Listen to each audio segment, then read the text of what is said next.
Alors aujourd'hui, on parle de l'espoir. On va faire une petite chronique qui s'appelle « Et délivrez-nous de l'espoir », comment délivrez-nous du mal, en fait.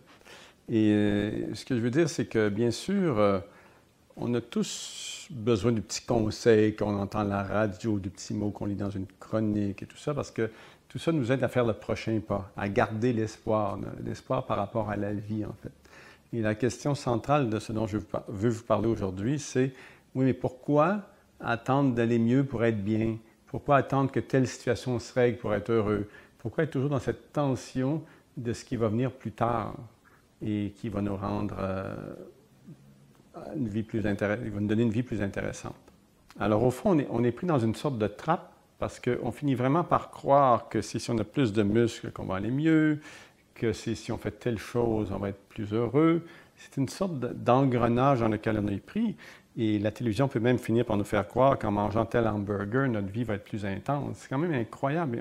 Et on est toujours prêt à croire à ça, mais sans cesse. Je veux dire, on pense vraiment que telle auto va nous apporter le bonheur, tel ordinateur, ou le nouveau iPhone, ou le nouveau iPad, ou peu importe. On croit vraiment qu'on va être plus heureux, mais pourtant, notre vie de bien nanti nous a montré, et bien sûr, elle favorise en principe le bonheur, mais elle ne l'engage pas nécessairement. On n'est pas nécessairement plus heureux avec tous les objets qu'on a. Il le facilite, si on veut, mais il ne l'oblige pas, il ne nous rend pas heureux pour autant.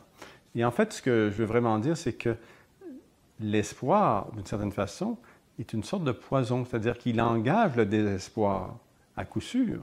Parce que si je me dis, bon, moi je me dis des choses comme ça, maintenant je vais m'en faire mes jus verts tous les matins, OK?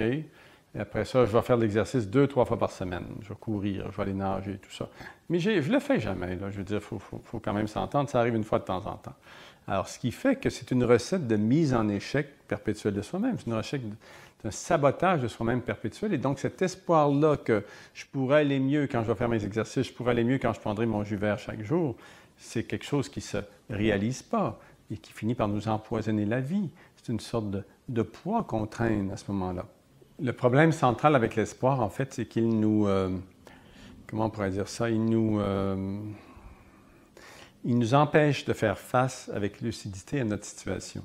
C'est comme si on fuyait le fait qu'on avait, d'une certaine façon, contribué ou même créé la situation devant laquelle on est, hein, c'est qu'on l'a attiré d'une certaine façon inconsciemment pour se libérer.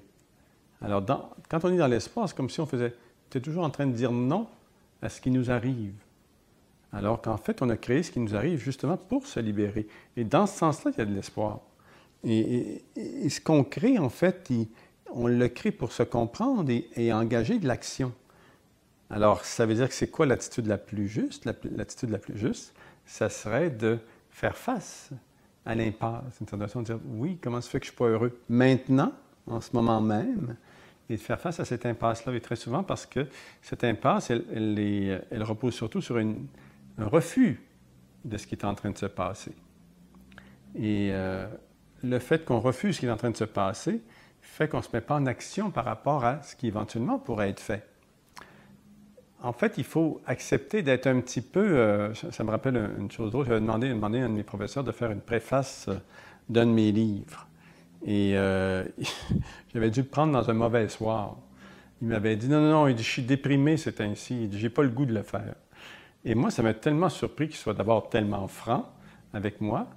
Et je me suis dit, mais au fond, il a raison. Je veux dire, il n'est pas bien, c'est ainsi. Il n'a pas le goût de le faire. Il me le dit franchement. Alors, au fond, il s'agit un peu de devenir accepter de devenir une sorte de cas désespéré, sans espoir. De se dire, ben non, je vais faire ce que j'ai envie de faire. Et pour les autres, c'est pas si évident à accepter. Mais on sort de la routine de l'espoir et on se met en face d'un réel état, d'une réelle impasse. Alors, quand on se met à goûter à cette impasse-là, à cette tristesse de fond, au remous qui nous habite, peu importe ce que c'est en fait, quand on se met à goûter à ça, donc en être témoin, un témoin qui est bienveillant, qui ne pose pas de jugement sur ce qui est en train de vivre, à ce moment-là, c'est une autre sorte de vie qui commence parce que dans cette vie-là, je suis à l'écoute de ce qui se passe vraiment, de ce que je suis vraiment. Et bien sûr, la situation elle-même propose des correctifs. Mais même avant d'envisager des correctifs, juste le fait d'y goûter, c'est déjà très différent parce que on dit souvent la personne qui est témoin de ce qui se passe en elle, c'est pas la même personne qui est aux prises avec cette amertume ou cette dépression, peu importe. Elle est devenue témoin. Et en fait, il y a quelque chose en nous qui est content que la vie se passe, qu'il y a quelque chose qui se passe, peu importe ce qui se passe. Alors, on rejoint un petit peu une sorte de contentement ou de joie de fond d'être en train d'exister, parce que peu importe l'état dans lequel on existe, parce qu'il se passe quelque chose, on est dans le mouvement de la vie. Alors, ce mouvement-là ne répond pas toujours à notre espoir, mais il se passe quand même quelque chose, et ce mouvement-là nous propose éventuellement de dire, bien tiens, ça ne m'intéresse vraiment pas ça, donc je vais aller plus vers quelque chose qui me rend, moi, plus joyeux, et ça risque d'engager une action, effectivement. Mais ce que je voudrais dire par rapport à ça, c'est que peu importe ce qui se passe dans une vie, il reste quand même que la solution est du côté de l'instant présent. C'est quand je goûte à l'instant présent, je me rends compte qu'il y a une partie de moi qui n'est pas complètement prisonnière de ce qui est en train d'arriver, captive de ce qui est en train d'arriver, surtout si ce qui est en train d'arriver n'est pas tellement intéressant. Mais on s'aperçoit qu'il y a encore de l'air, il y a encore de l'eau, il y a encore de la pluie, il y a encore du soleil, il y a encore des amis qui nous aiment, il y a tellement d'abondance dans nos vies. Et là, on se met à goûter ce qui continue par ailleurs, en dehors de ce qui nous tient captifs.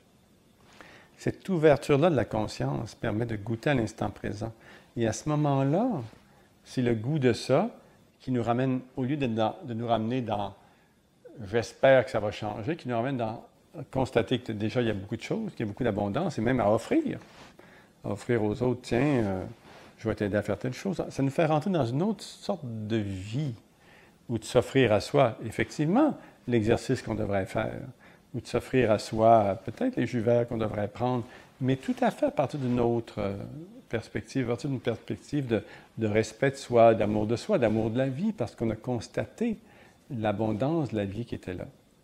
Et ça va engager tout naturellement un changement d'attitude. C'est comme si on sortait tout naturellement de l'impasse, parce qu'elle arrête de nous tenir captive, elle arrête de nous tenir complètement prisonnières, de nous rapetisser en fait.